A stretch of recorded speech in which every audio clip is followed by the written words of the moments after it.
Hello again, Athish Gaming here with part 2 of my Classic WoW Phase 6.5, aka the Prepatch. This time we're going to be discussing class balance and specs, specifically the Druid, Hunter, Mage, Paladin, and Priest. We're going to be covering what they gain, how many you want to bring, and what we can expect to see as their specs. First, but certainly not least, is the Balance Druid. This may be the single most improved spec as far as raid buffs and debuffs. They should be one of in literally every single raid.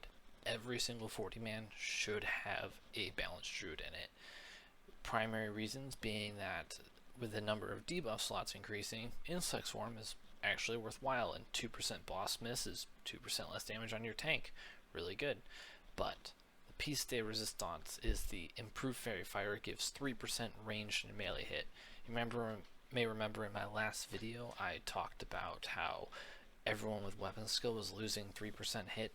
This is what allows them to not have to shift around all their gear and add 3% hit in order to still hit the bosses the same. So this, hands down, bar none, most important thing that you need to add to your raid in the pre-patch.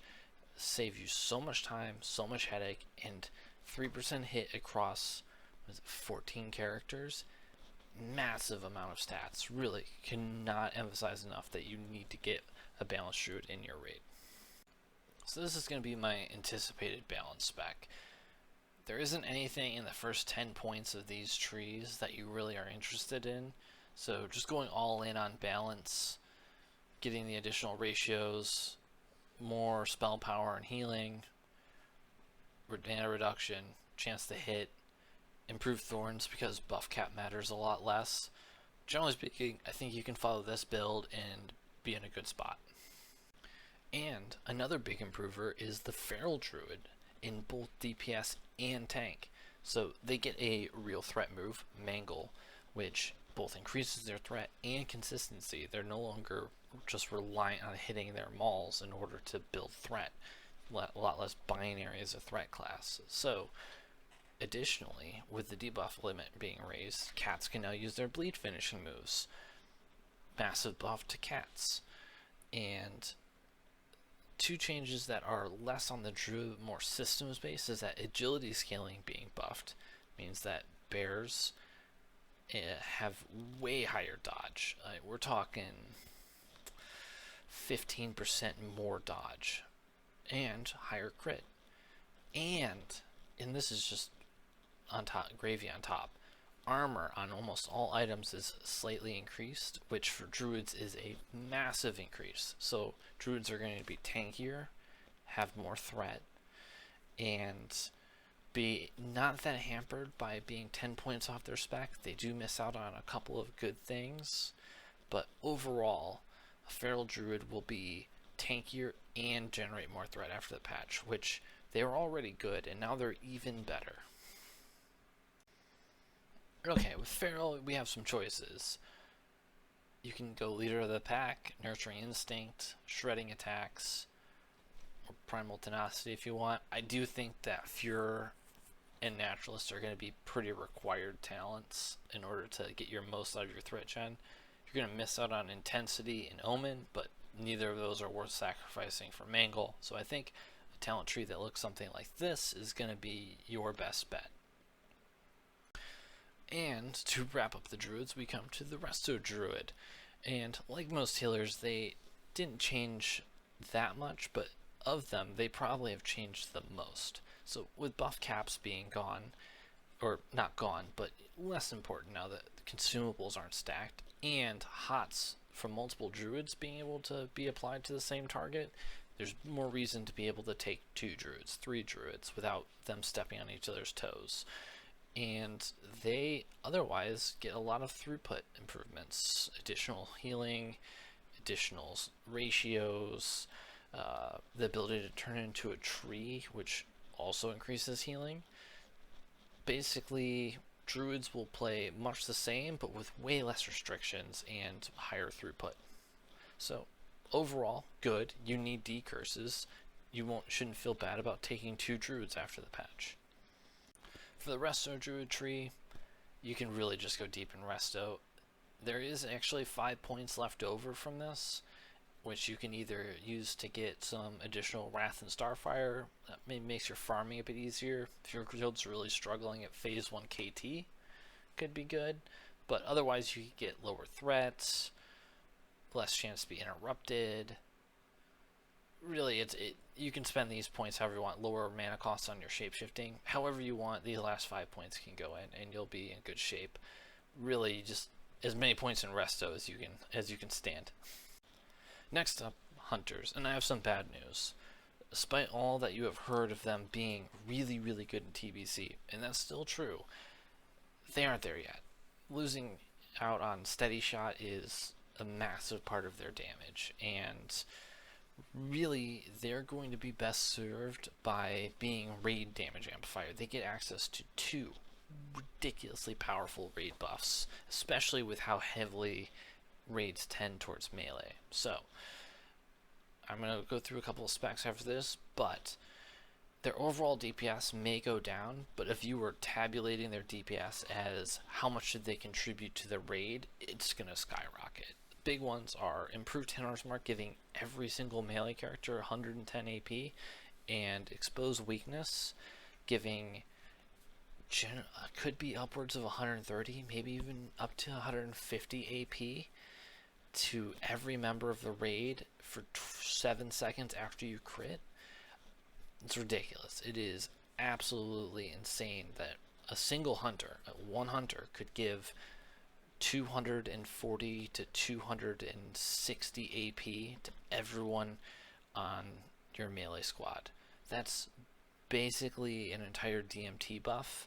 That's more than all of the consumables got lost. That's an immense amount, and at least on the survival one, that scales with having more than one survival hunter. It won't necessarily stack, but you can get a higher uptime. So hunters, you're not quite there yet, but I'm sure you want gear preparing for TBC, and you can at least be even more useful as a utility spec after the changes. So this is the Beastmaster talent tree, and I'm really not sure on this one. It could be good, but it could also not be good. Main thing is that you're giving up mortal shots, aim shot, rapid killing, and go for the throat, all things that would dramatically increase your damage. And if your pet scales, great. But I don't know how hard they're going to scale with level 60 gear.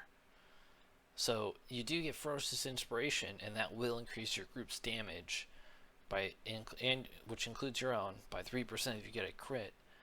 But I just think that this is going to be a bit hard to manage without these talents.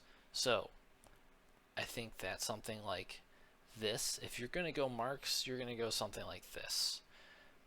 You do miss out on the talents, the pet talents. You don't have Exposed Weakness, but you do get True Shot Aura, Silencing Shot. They're mobs that need to be silenced, and hunters would be a good choice for it. And otherwise, this is very similar to the current one, Scatter Shot, True Shot. It's basically just current hunter, but upgraded slightly. And if you like current hunter, this will be a slight upgrade. I would say that improved hunter's mark, you need at least one in your raid, so you may have to sacrifice efficiency in order to get improved hunter's mark, but just do it. You will have your time. For the moment, having to make a spec sacrifice to buff all the melee is worth it. And lastly, we have the survival hunter spec. And really there's a lot of choice here. The main thing you're here for is applying Exposed Weakness. You can actually spend as long as you get Exposed Weakness and Survival Instincts and Killer Instinct, really all the points in here are kind of up to you.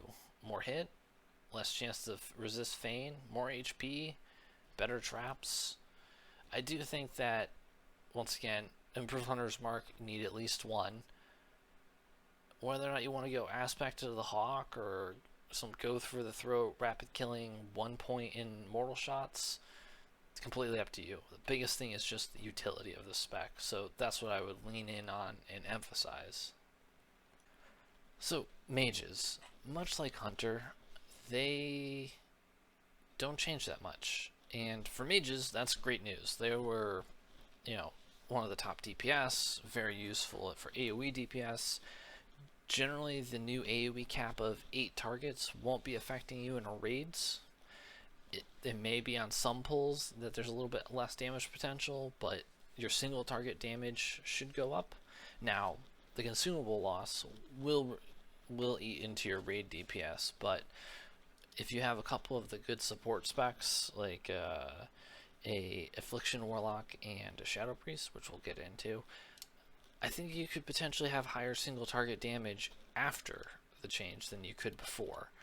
That being said, I wouldn't really expect anything new from mage gameplay. I don't think your spec changes that much, and I don't think you'll see drastically different numbers. Just general improvement, especially on single target, with maybe a slight loss in AoE. This is what I put together for mage. It may look very familiar. You don't go as deep into arcane, but all your talents here are pretty much the same. There may be some theory crafting that says Molten Fury versus Pyromaniac, which one is better, which one is more worthwhile, is improved Fireball not as good as Molten Fury. This is, I think, a safe bet, though. More crit, lower mana cost, more damage on your Fireball. In Dragon's Breath, I don't know how useful Disorient will be, but just having an additional CC and additional AoE damage so you can Blast Wave Dragon's Breath, it's probably good. It might even push you over the line to dealing more AoE damage after the patch than before. So I think this is pretty straightforward, nothing much changes, and this is a solid build. And that brings us to Holy Paladin, and they really change not at all. If you've played a Holy Paladin up until now, they aren't going to be any different. You get some additional throughput talents, reducing the cast time of Holy Light, more spell power and healing power, a talent that reduces mana cost, but overall, it's the exact same class, and Horde are going to be falling over themselves to find Holy Paladins. That's their number one wish for their raid, is to have a Holy Paladin to cast Salvation on people. They've gone 2 years without Salvation. They're going to get whatever they can. So if you were attempting to get into a raid, then as a Holy Paladin, really, really good. You probably don't even really need that much gear. As long as you have Salvation and a ton of symbols, you should be good to go. So this is the Paladin build for when you do not have someone that give kings in your raid. And you'll miss out on Divine Illumination, but if you don't have a kings in your raid, you need kings. You need it. So tough luck. Otherwise, this should work. If a Paladin main tells you that this isn't good or one of these is better, I trust them on it. If you are a healer, though, this one has 5 points left over, so with this you can pick up Improved Seal of the Crusader, and then you have 2 points left over to do whatever you want. Do you want to get, lower costs on your Cleanse and Consecrate, chance to resist Fear, Disorient, better land hands? Really up to you. The last 2 points are kind of free, but lower cost lower CD judgments, go for it. So I think once you have someone that can give Blessing of Kings, this is the spec you go, and you judge Crusader if it's necessary. So that generally covers Holy Paladin. Really, really pretty much the same class. Just keep doing what worked well.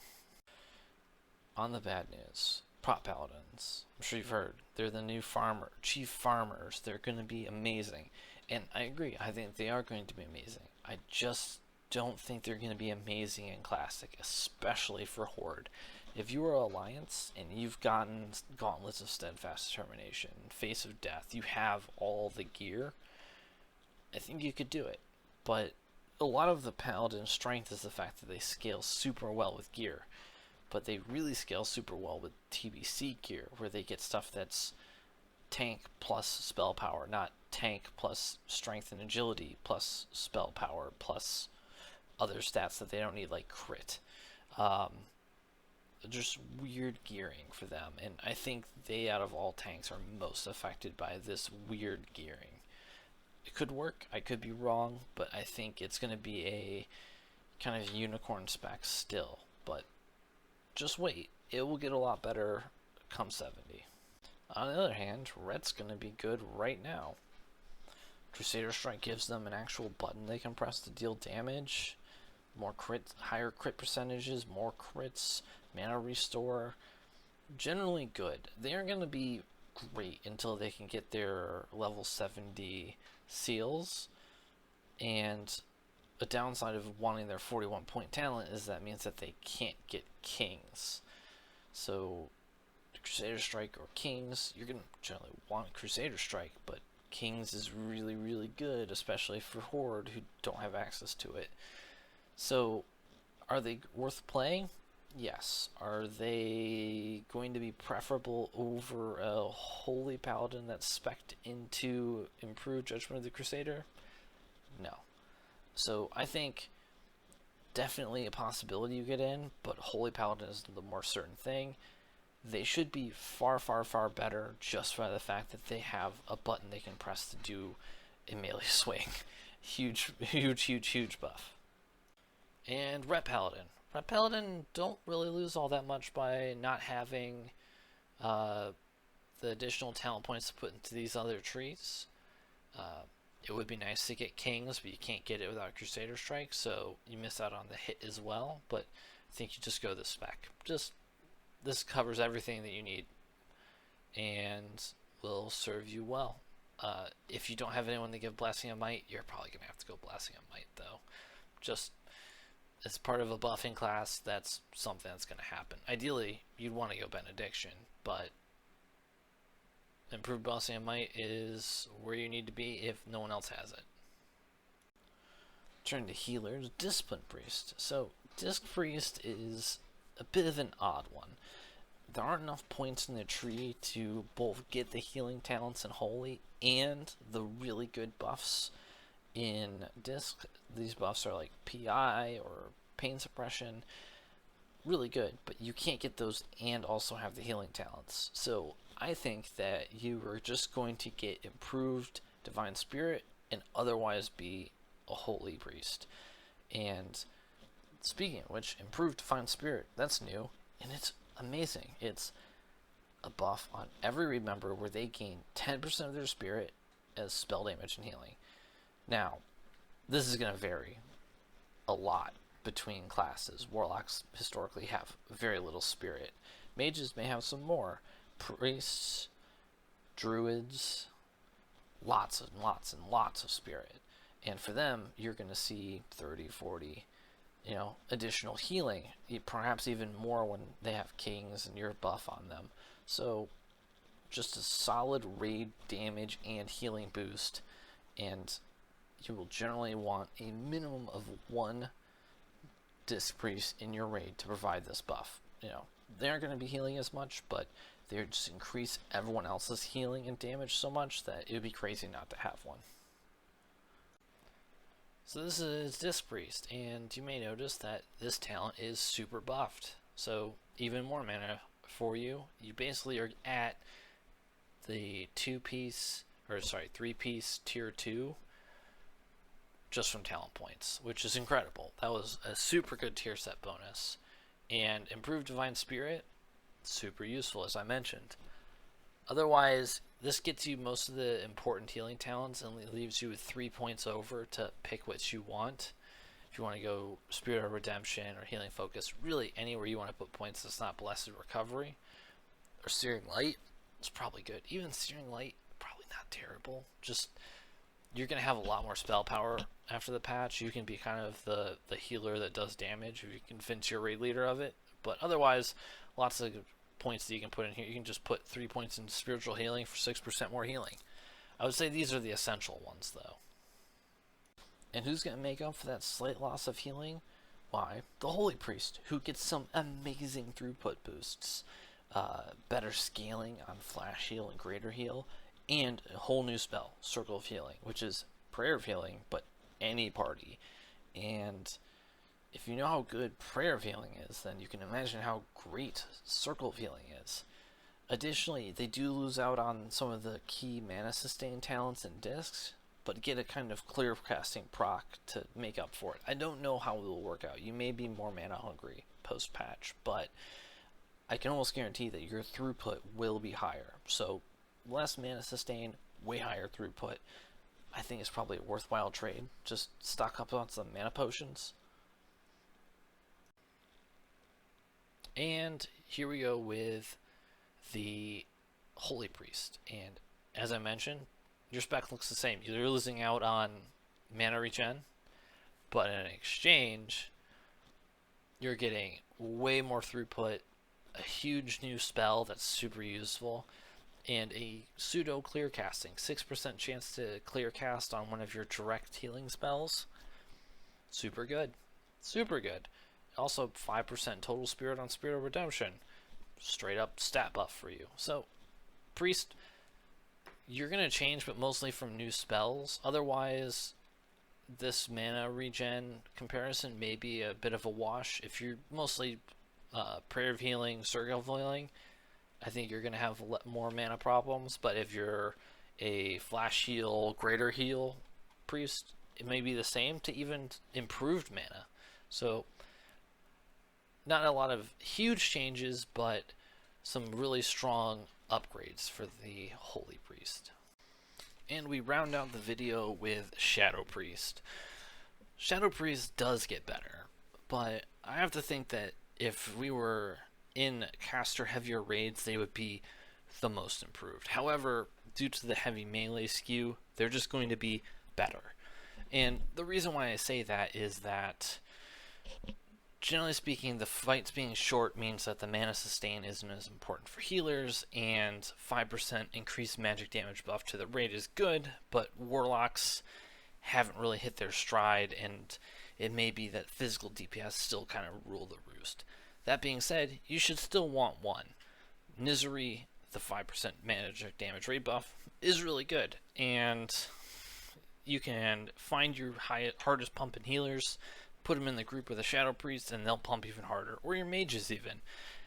We'll get into more how you build out the raid later, but generally speaking, you want to give it to your healers so that you can keep going rather than your mages, because then they'll just have to stop and wait for your healers.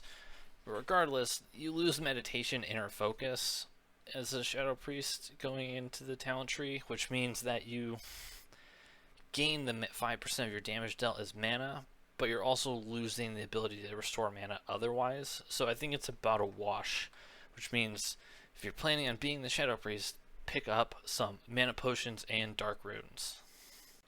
And Shadow. So I think you can see with Shadow, you get some mana reduction and misery. This is your bread and butter. This is why you get brought over just buffing warlocks. You buff all casters. 5% spell damage for all casters. Super useful. Very good. Now you can take that 5% off of every caster and add it to yours, and you're probably a very competitive DPS. However, you are losing meditation and inner focus. You don't have the buff spells. You could get them, but I think you'd lose too much from your Shadow talent tree. So the big thing that I would caution against with this is just the lack of Shadow Word Death and Shadow Fiend, and the fact that while you are a mana battery, you can be a mana battery. If you notice, this is 425 mana, and it lasts 15 seconds, and it's 5% of the shadow spell damage that you deal. So you need to deal something like 200,000 damage. Is it 20,000? 20,000 damage in order to pay for this spell. Could you do it? Yeah, but you're going to need the full 15 seconds to pay for this spell in addition to other spells that you cast. So I would just say that you're not going to be completely able to mana battle yourself. That's what Shadow Fiend is for. that's what having inner focus and meditation is for. So I think you'll still have some mana issues until you get more talent points and can really go up there. But if the fights are short enough, it's still going to be good. You're just going to, much like a current Shadow Priest, need to rely on those mana consumes.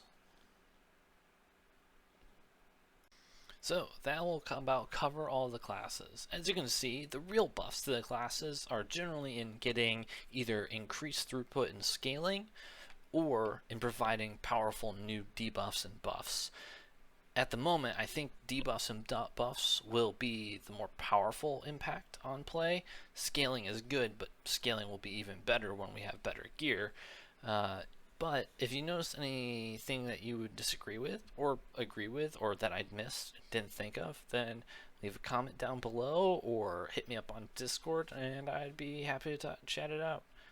Thanks, and goodbye.